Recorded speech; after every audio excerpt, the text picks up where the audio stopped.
Senator, it's good to see you here. Thank you, Jason, for having me on. Appreciate Absolutely. Your ads say MAGA, Mays, Middleton. What makes you more MAGA, though, than the three candidates you're running against? So, Jason, this is a calling, not a job for me. And from day one in office, I have fought for conservative values.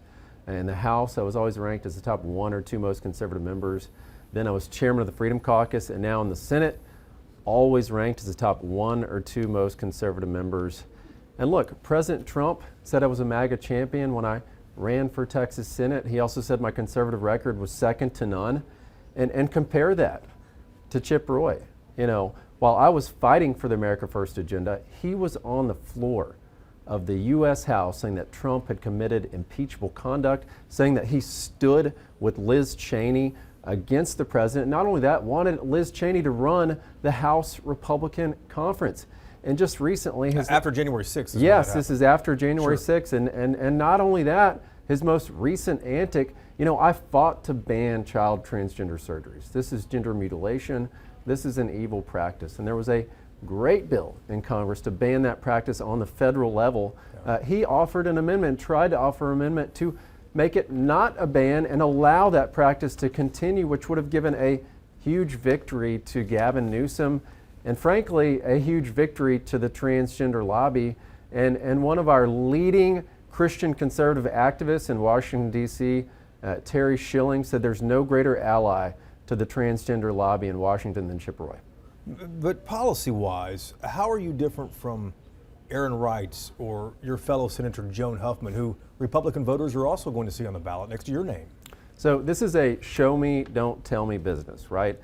People are tired of being told what politicians are going to do. Show us the results, and I can show you those results. I'm the only one in this AG's race that's been protested at the Texas Capitol.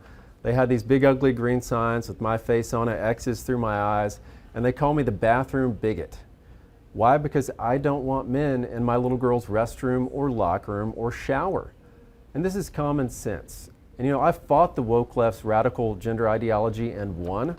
I authored and passed the Save Women's Sports Act and the strongest Women's Privacy Act in America. Not only that, I fought the atheists and won and authored and passed the law, put prayer back into our public schools, and also the 10 Commandments back on the wall of every classroom in Texas. I have delivered results. This is not just about talking about it. I can show you the results. 4 people in the race, though. What does it take to make the runoff?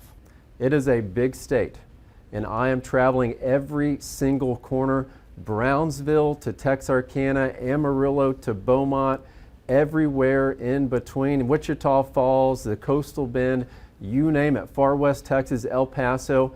I have literally been everywhere in this great state, but it's about conservative values. It's about record and judgment. And I can show you that proven conservative record because look, for the past 7 years, I've been writing these laws, drafting them, defending them against attacks by Democrat attorneys in the House, defending them against attacks by Democrat attorneys in the Texas Senate, getting those over the finish line, winning. Who better to enforce those laws than someone who's on the ground floor writing them and already defending them against the attacks by the left? And look, I'm a 7th-generation Texan. I'm not retreating from Washington, D.C. because I'm never going to Washington, D.C. I've always known the fight is here. You know, Macy and I are blessed to have 4 little ones at home, and those are my daily reminder of what we're fighting for here. And the reason why it's so important is we don't have another Texas to move to. This is it, right here.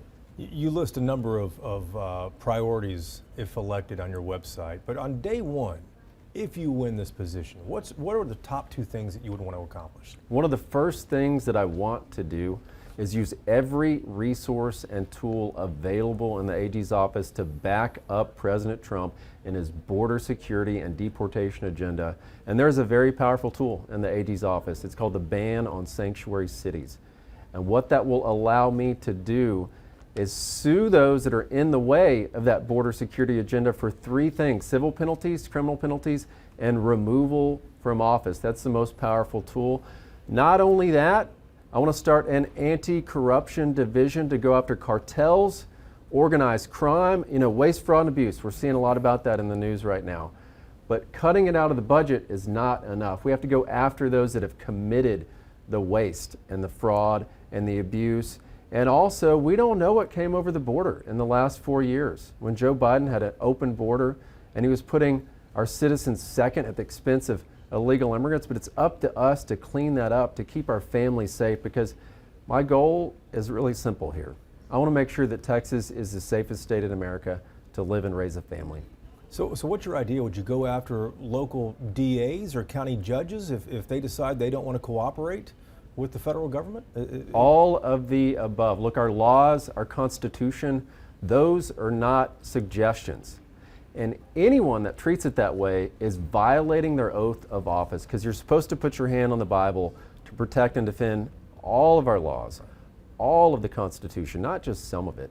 So anyone that treats our border security laws as optional, anyone that's in the way of ICE or that deportation agenda, they have violated their oath of office and they need to be removed from office. And not only that, I mentioned organized crime earlier, right? And I am thinking of one person in particular as well. Who paid for the No Kings rallies? Who paid for the riots? Who paid to get these liberal George Soros district attorneys elected? Just gave you a hint right there. Yeah. George Soros. So on day one, I will investigate George Soros for the crimes that I believe he's committed against our great state. And that dovetails into election integrity as well, because we know one illegal vote cancels out your legal vote. And we've seen it again and again. These George Soros DAs will not prosecute voter fraud. That's why I fought to restore the AG's power to prosecute. That was in the special session. Very grateful for Governor Abbott for adding that to the call. We passed the law, but now we need step 2, which is a standalone task force division in the AG's office with law enforcement powers to investigate and to prosecute those that are breaking our election laws. Has Ken Paxton, the incumbent, made any mistakes that you'd like to correct? So one of the things that is really important to me is continuing that fight for conservative values. He's been an excellent fighter for those values that I hold dear, Christian conservative values, faith, family, freedom, the things that this state was founded on. And look, Texas, there's not another one to move to. This is what we were founded on. I think of our founding fathers here, where in our Constitution it says this: humbly invoking the blessings of Almighty God, right? That's a prayer. That's what that is. It's a Christian prayer. And one of the things that's been important to me personally is fighting these woke interests that are trying to destroy our state and drag it down, like New York and California. And a good example of that is I took on the woke vaccine lobby and authored and passed the strongest ban on COVID vaccine mandates in America. And recently this session, I took on the soda lobby, the big soda lobby. I know that sounds strange, but look, we were spending $1 billion per year on taxpayer-funded soda in Texas in the food stamp program. And I took them on and won and kicked soda and candy out of our taxpayer-funded food stamp program in Texas. You just suggested, though, that Ken Paxton has more that he could do to require local entities to cooperate with ICE. Is he not doing enough on that? There are always priorities that are important to all of us, but I'll tell you this, we just passed a very important law this session, SB 8. It's new, and it requires all of the counties in Texas to cooperate with the ICE detainer program, the 287G program that just went into effect January the 1st. And I'll tell you, I'm expecting some of these big blue counties to not cooperate and to not sign those 287G agreements. And when they do that, when they refuse to cooperate and when they materially limit our ability to enforce our border security laws, they are subject to removal from office under the ban on sanctuary cities. So whether he's looking at it right now is, we don't know what's happening inside. I think this is a problem that's going to get worse, frankly, because of the harsher laws that we pass to hold those accountable and force the 287G program to be implemented. Your platform calls for rooting out waste, fraud, and abuse. And every time I see this in Texas, I think, well, listen, Republicans have been in charge of the state for more than 25 years. There shouldn't be any waste, fraud, or abuse with a single party in charge. Oh, there's plenty of waste, fraud, and abuse. In the I've state seen government? I've seen it firsthand. I represent Harris County. Lena Hidalgo, one of the worst, one of the most corrupt. On the county level, level. One of the most corrupt county judges in Texas. But not only that, taxpayer-funded lobbying. This is something I've seen firsthand. This is happening in Austin. This is happening in Congress Avenue. And this is where your local tax dollars are diverted to the pockets of Austin lobbyists, and they lobby against border security, election integrity, school choice, property tax relief and reform.